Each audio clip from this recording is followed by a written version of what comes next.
Hello दोस्तों, स्वागत है आपका अपने यूट्यूब चैनल आरोग्य सीपी में।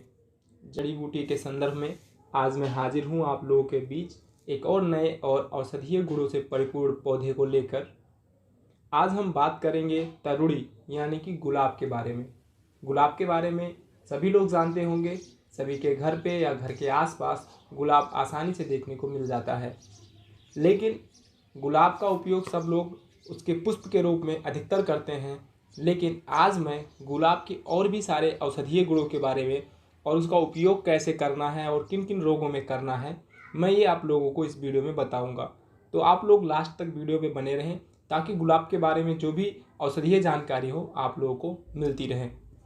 सबसे पहले हम बात करेंगे गुलाब के बारे में कि गुलाब का उत्पत्ति स्थान कहाँ है, कहाँ से उसकी उत्पत्ति हुई है और उसे हम पहचानेंगे कैसे। गुलाब का उत्पत्ति स्थान सीरिया तथा ईरान माना गया है। और यद्यपि यह भारत में भी प्रायः बागानों में और घर के आसपास कलम करके लगाया जाता है और इसमें जो है पुष्प बहुत अच्छे खिलते हैं। गुजरात में इसकी खेती भी की जाती है। उत्तर प्रदेश और मध्य प्रदेश में भी गुलाब की खेती की जाती है। पुष्पों के रंग के आधार पर अगर हम बात करें तो गुलाब हमारा कई प्रजातियों का होता है। इसके पुष्प से जो है गुलकंद तैयार किया जाता है। गुलकंद भी आप लोग कभी ना कभी खाए होंगे और उसके बारे में भी आप लोग जानते होंगे। इसके पहचानने की बात करें तो यह जो है 1.5 से 2 मीटर ऊंचा होता है और इसमें कांटे निकले होते हैं। इसकी जो शाखा होती है उससे कई सारी शाखाएं एक दूसरे से निकली होती हैं और ये सदा हरा भरा रहता है।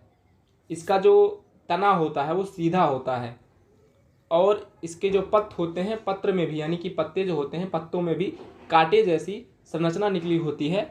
गुलाब के जो पुष्प होते हैं वो एकल यानी कि एक ही खिलते हैं। उनमें कई सारे पुष्प एक साथ नहीं खिलते हैं, अलग अलग पुष्प लगता है और गुलाबी रंग का पुष्प होता है। वैसे इनकी रंगों के आधार पर कई प्रजातियां बताई गई हैं, लेकिन जो हमारा गुलाब अधिकतर करके गुलाबी रंग का उसमें पुष्प लगता है। इसका जो पुष्पकाल होता है वो वर्ष पर्यंत रहता है, यानी कि ये वर्ष भर फलता फूलता रहता है। गुलाब के पुष्प में vitamin A, vitamin B, vitamin C और फैटी ऑयल, कार्बनिक अम्ल, ये सारी चीज़ें पाई जाती हैं जिससे इसके गुण और बढ़ जाते हैं। अब हम बात करते हैं आयुर्वेदीय गुणकर्म और उसके प्रभाव के बारे में कि यह किन किन रोगों में काम आएगा और क्या क्या इसके बॉडी पे कर्म है, क्या क्या इफेक्ट हमारे बॉडी पे ये डालेगा। गुलाब जो होता है मधुर होता है, तिक्त होता है, कटु कसाय होता है और वात पित्त सामक होता है, यानी कि और हृदय भी होता है। हृदय यानी कि हमारे हृदय को बल देने वाला है।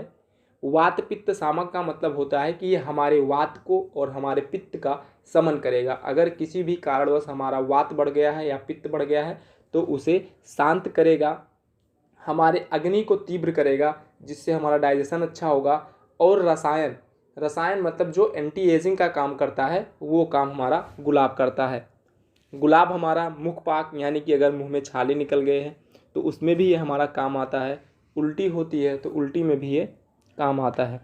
गुलाब के पुष्प ठंडे, वात पित्त सामक होते हैं और जो हमारा खांसी होता है उसको दूर करते हैं, हृदय रोग को दूर करते हैं, बुखार में भी लाभ करते हैं, बवासीर में भी लाभ करते हैं और जो शरीर में सामान्य दौर्बल्य की स्थिति होती है, जो दुर्बलता होती है, उसे भी दूर करते हैं। गुलाब जो होता है वो जीवाणुरोधी भी होता है, यानी कि जीवाणुओं की वृद्धि को भी रोकता है।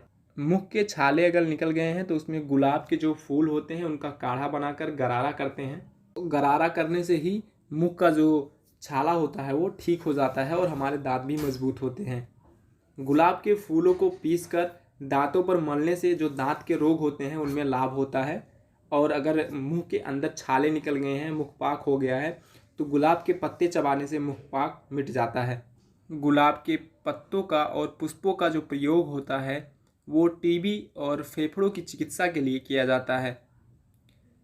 अतिसार यानी कि डायरिया अगर किसी को हो गया है तो गुलाब के जो पुष्प होते हैं उसका चूर्ण बनाकर 5 ग्राम की मात्रा में सेवन करने से डायरिया में लाभ होता है। अर्श में गुलाब के पत्तों को पीसकर बवासीर के मस्से पर अगर हम लगाते हैं तो वो अर्श में भी लाभ करता है। यकृत विकार, यकृत मतलब कि लीवर, अगर लीवर में कोई प्रॉब्लम है या लीवर में कोई दिक्कत है तो उसके लिए लाल गुलाब के पुष्पों का प्रयोग रक्त विकार तथा यकृत से संबंधित बीमारियों की चिकित्सा में कर सकते हैं। त्वचा रोग के लिए यदि कहीं हमें घाव हो गया है तो गुलाब के पुष्प तथा उसका जो मूल होगा यानी जड़ होगा उसको पीस कर हम अगर घाव पर लगाते हैं तो घाव हमारे जल्दी भर जाते हैं। सफ़ेद गुलाब के जो पुष्प होते हैं उसको पीस कर लगाने से जो कुष्ठ तथा अन्य पित्तज विकार नष्ट हो जाते हैं। कुष्ठ मतलब लेप्रोसी जो बीमारी होती है जिसमें कि हाथों में या पैरों में कुष्ठ वाले रोग हो जाते हैं, वो भी दूर हो जाते हैं। चेचक में गुलाब के फूलों को सुखाकर उसका चूर्ण बनाकर चेचक से पीड़ित व्यक्ति के बिस्तर पर अगर हम डाल देते हैं तो चेचक के जो घाव होते हैं ब्लड जल्दी सूख जाते हैं।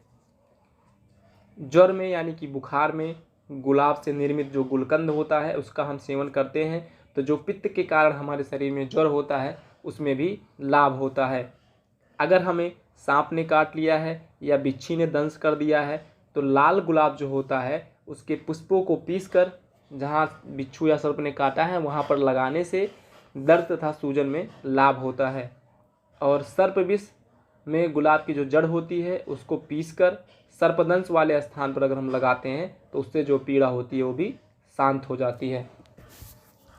प्रयोग करने वाले अंगों के बारे में हम बात करें गुलाब के तो इसका मूल हम प्रयोग कर सकते हैं यानी कि जड़ प्रयोग कर सकते हैं। इसका पत्र और इसका पुष्प प्रयोग में लाया जा सकता है। मात्रा अगर हम इसका चूर्ण ले रहे हैं तो 3 से 6 ग्राम हम चूर्ण ले सकते हैं। अगर इसका हम अर्क ले रहे हैं यानी इसका रस ले रहे हैं तो 20 से 40 ml रस ले सकते हैं। गुलकंद जो होती है, गुलकंद पुष्प के जो पत्ती होती हैं, पुष्प की पत्तियां होती हैं, उनसे जो है गुलकंद तैयार किया जाता है। गुलकंद भी हम 10 से 20 की मात्रा में 20 ग्राम की मात्रा में ले सकते हैं। दोस्तों ये थी हमारी गुलाब के बारे में कुछ औषधीय जानकारी और उम्मीद करता हूँ आप लोगों को जो है गुलाब से संबंधित जानकारी पसंद आई होगी। और ऐसे ही आयुर्वेद और जड़ी बूटी से संबंधित वीडियोस को देखने के लिए आप हमारे चैनल को ज़रूर सब्सक्राइब करें। मिलते हैं अगले वीडियो में, तब तक के लिए नमस्कार दोस्तों।